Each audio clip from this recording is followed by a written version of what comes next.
Hello and welcome to What's New in Taiwan. I'm your host, Jasmine Liu.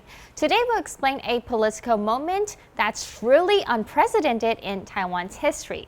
We're talking about the mega recall vote, a nationwide political shakeup happening this weekend on July 26.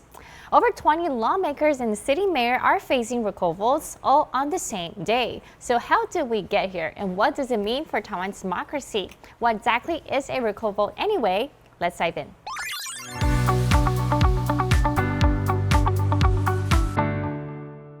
On Saturday, voters in several parts of Taiwan will head to the polls in what's being called the largest recall vote in Taiwan's history.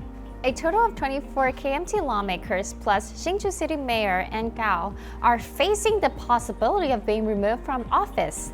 The decision is in the hands of the people. The votes will be cast between 8 a.m. and 4 p.m. and the results could trigger by-elections, political reshuffling, and a big conversations between democratic responsibilities.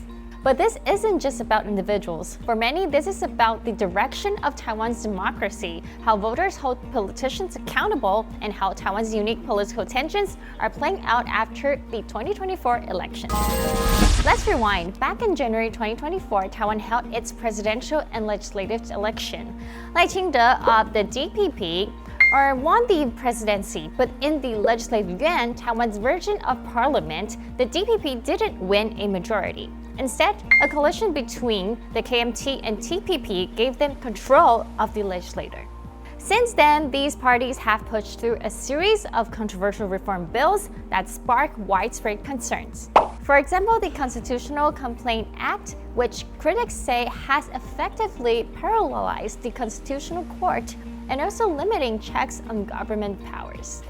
Also, the Budget Act, which altered how budgets are allocated, causing confusions and concerns over transparency, and several significant budget cuts, especially in defense spending, that opponents argue undermine national security.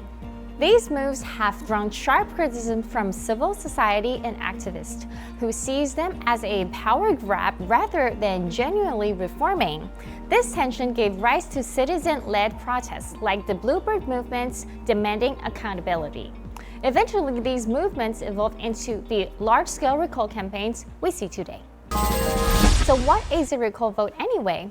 In Taiwan, the law allows voters to recall elected officials before their term ends, if enough people support it.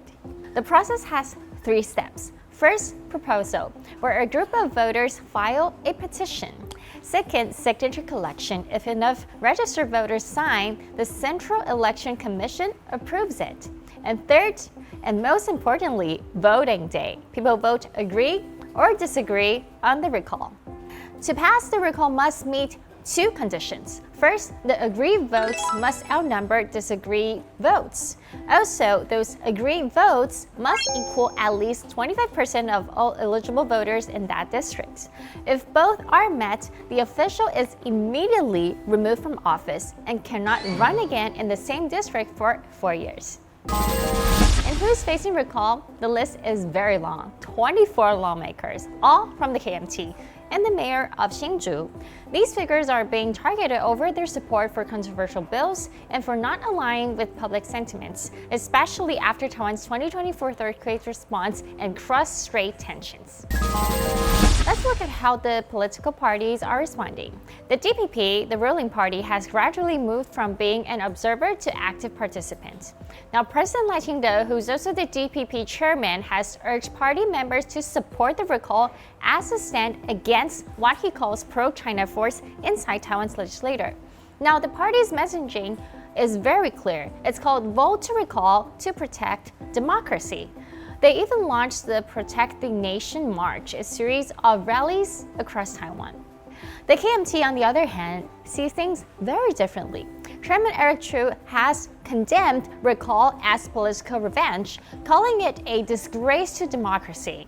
The party launched a Say No to Recall campaign, arguing that the DPP is trying to change the outcome of this legislative election by force, not votes. If a lawmaker or a mayor is successfully recalled, they are immediately removed from office.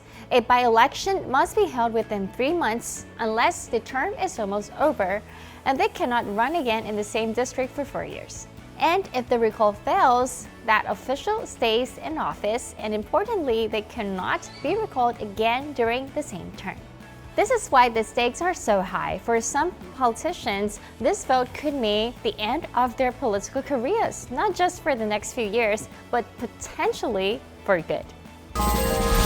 Now, this isn't just another election day. This is a moment where Taiwanese citizens are testing the boundaries of their own democracy. It's a test of how well the system allows voters to demand accountability, even between elections. Whether recalls pass or fail, one thing is very clear.